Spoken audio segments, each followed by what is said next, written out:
we have here is a 1909 Delage Model R Voiturette. Voiturette was a very small sports car, very efficient / race car that they made in France. And the Voiturette races were 50 to 100 lap races, and they were on a 5 to 10 mile course, and they would race as many as 24 hours.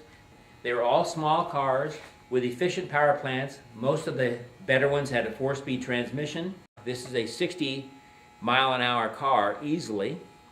I've driven it a little bit more than 60. It's a perfect driving car from 45 to 50, which is our normal cruising speed.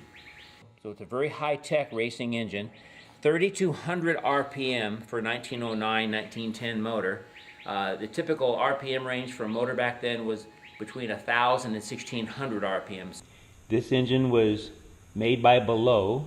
Below made motors for a lot of performance cars, small performance cars, and a lot of manufacturers used them from about 1909 to 1914. And this is one that was specifically made for a Delage. This is a Mia mag. A Mia mag was one of the highest performance mags ever designed, and what it would do is the entire body of the mag changes. So as you change the timing, the mag will change as much as 45 degrees. The neat thing about this kind of mag is the spark is exactly at the highest intensity. So that was a very advanced magneto at the time. This is a Thermo Siphon motor, extremely well designed. Notice the large cavity for the hot water to ride in.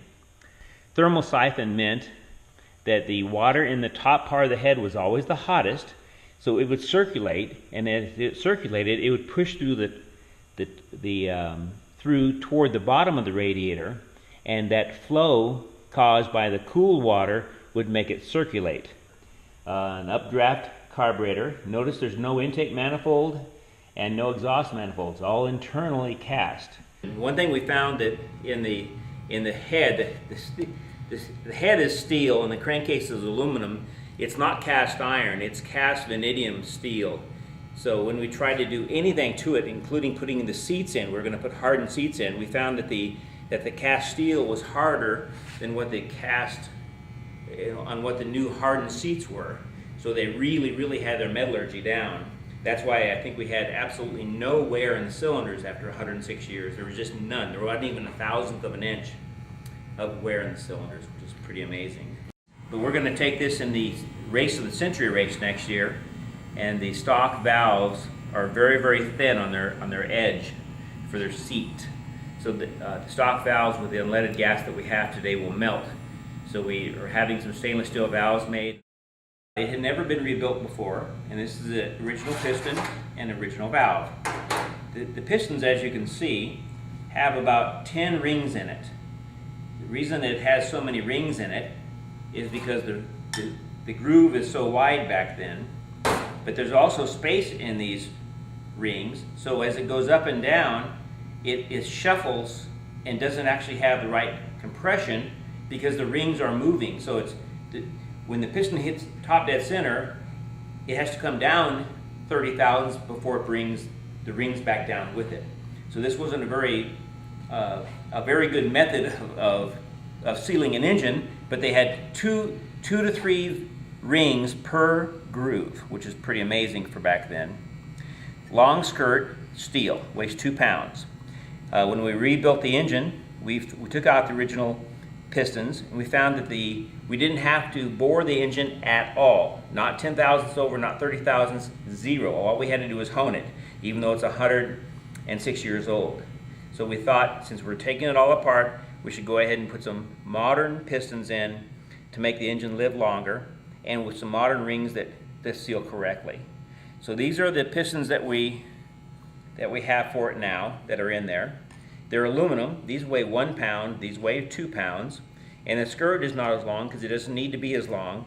And the piston rings that we have on the modern aluminum pistons fit the ring groove perfectly. So you have there's no shuffling of the piston rings. There's a small dome, 4/10 of an inch, so we increase the compression. It was 4.1 to 1 compression, and now it's right at 5 to 1 compression. So that'll make it run a little bit more efficiently. So we lost half the weight of the pistons. We increased the compression, and we corrected the ring idea.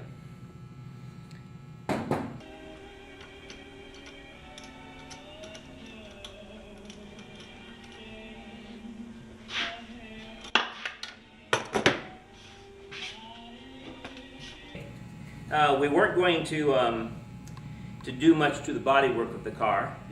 All the bodywork is original one, but the gas tank was seeping gasoline, and because the exhaust goes right underneath where the gas tank is, it's not a good idea. The exhaust actually goes right through here, and this was seeping gas. But it also allows us to figure out what this tank is. This is a gravity feed car, but the neat thing about it is the gas tank and the oil tank are right up front instead of in the back. So it'll go up any hill because the tank is certainly going to be always above the engine. So this cap here is the oil tank, and you can see the oil tank. And there's a cowling goes here, which is the inside of the dash and the outside of the dash. And this is the spirit. And the gas cap says spirit and oil. Spirit, of course, was gasoline.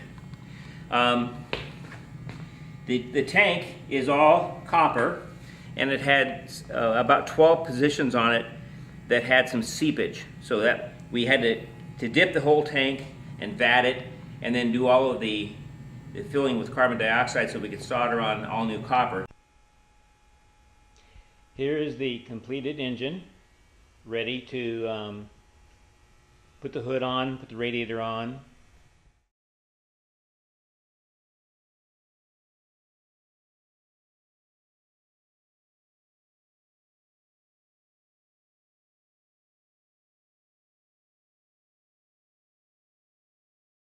The body is the original body, and I've started taking a few pieces of it apart. It's a wood body clad in aluminum. So I've exposed this portion of the wood to see what the condition of the wood is. It's not in bad shape. That's good enough shape that I can fill this with some polyurethane, this wood, and preserve it, and then reuse all the original wood. It's solid, so that's nice. And we'll be able to use all of the original cladding.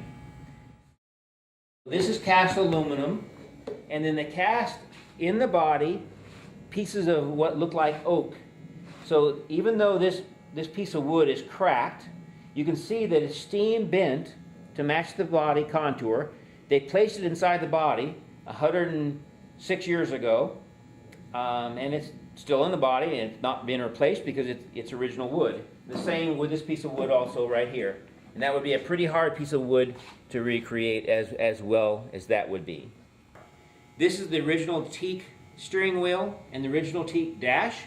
The steering wheel had lots of cracks and breaks in it, so we took off the wood and we put biscuits behind the wood, inserted the biscuits and glued them in, and put the original wood back on it, so we have the same steering wheel wood as it always was. Even though it's not perfect, it's perfect for me because it's original. The original dash, is still fine, even though it's got a few holes in it. It's been on the car for 106 years. It deserves to stay on the car. Well, I believe I've restored it as perfect from a mechanical standpoint as what you could do. I haven't cared about if something is scratched or something is cracked or like the wood in pieces. So it's not concours, but it's mechanically concours. We're planning to take it in a week and a half to Australia, drive it across Australia, get on the ferry and drive across Tasmania, and pick up 4 or 5 different automobile tours. We're going to do the tours with this, as well as this is our car for a month and a half. So we're going to put thousands of miles on this car. And our normal speed that we plan to drive on the roads through Australia are 40, 45 mile an hour. If we have to get on a few freeways, we'll step it up to 55 probably for a while.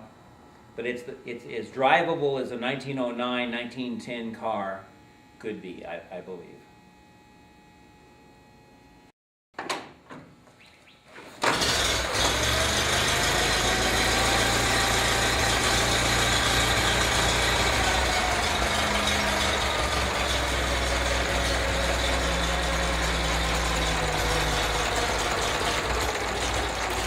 to turn it down to 50 RPM now.